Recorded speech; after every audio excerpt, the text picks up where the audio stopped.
Good morning, everyone. Today we learn about a poetry lesson 10, The Song of the Free, written by Swami Vivekanand. बच्चों, ये poetry का अंतिम lesson है the song of the free, जिसके रचयिता स्वामी विवेकानंद जी हैं। प्रस्तुत पोयम में कवि ने बताया कि यह कविता कवि के मानव आत्मा के दिव्य स्वभाव में विश्वास को अभिव्यक्त करती है। वह व्यक्ति जो ईश्वर में आस्था रखता है, इस संसार के सारे दुख और पीड़ा तथा दुखों और परेशानियों से भयभीत नहीं होता। वह जानता है कि मानव जीवन का उद्देश्य ईश्वरत्व की प्राप्ति है और वह इस उद्देश्य की ओर साहस के साथ आगे बढ़ता है। पीड़ाएं और असफलताएं उसे अपने सही मार्ग से विचलित नहीं कर सकती। वास्तव में जीवन के उतार चढ़ाव से उसकी सर्वश्रेष्ठ शक्तियों को प्रदर्शित करने का अवसर प्रदान करते हैं। और कवि जी ने यह भी बताया है कि यह जीवन जो है कठिनाइयों से भरा हुआ है। जीवन में सुख दुख तो आते ही रहते हैं, उतार चढ़ाव तो जीवन में संभव ही है, अन्यथा हमें सुख और दुख में अंतर नहीं मालूम होगा। आइए अध्ययन करते हैं।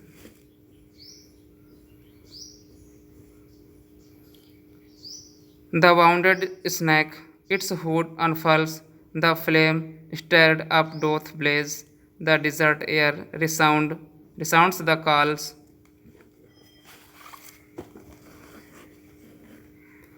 of heart-struck lion's race।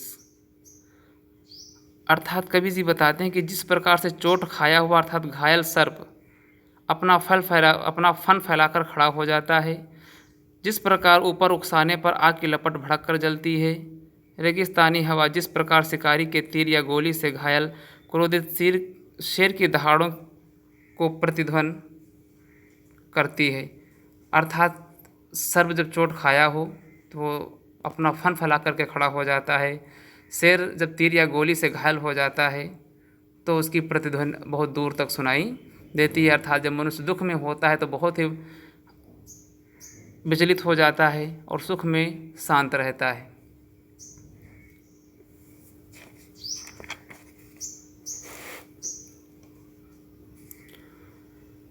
The cloud puts forth its deluge strength when lightning cleaves its breast, when the soul is stirred to its inmost depth, great ones unfold their best। अर्थात तड़ित कहते हैं आकाशीय बिजली को, जो आकाशीय बिजली तड़पती है उसको कहते हैं।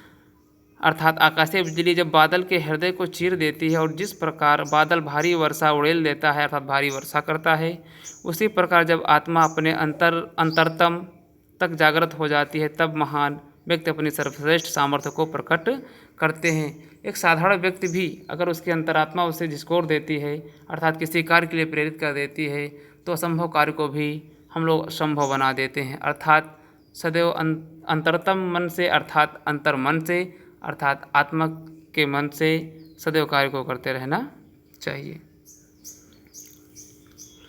Late eyes grow dim and hair grow faint and friendship fail and love betray, let fate its hundred horrors and clouded darkness block the way। अर्थात कवि जी कहते हैं कि चाहे नेत्रों की दृष्टि कमज़ोर हो जाए, लेट आइज ग्रो डिम मध्यम होना, अर्थात चाहे नेत्रों की दृष्टि कमज़ोर हो जाए और सुनने की शक्ति मंद पड़ जाए तथा मित्रता झूठी पड़ जाए और प्यार धोखेबाज सिद्ध हो जाए, चाहे भाग्य सैकड़ों भयंकर विपत्तियां डाले और घटाटोप अंधकार मार्ग अवरुद्ध कर दे। अर्थात जिसको बोलते हैं बहुत ही अंधकार युक्त रास्ता, अर्थात दिन भी अंधकार युक्त हो जाए उसे घटाटोप कहते हैं। अर्थात कोई भी रास्ता रोके लेकिन फिर भी अगर हम अपने पथ से विचलित नहीं होते हैं तभी हम अपनी सामर्थ्य को प्रकट कर सकते हैं।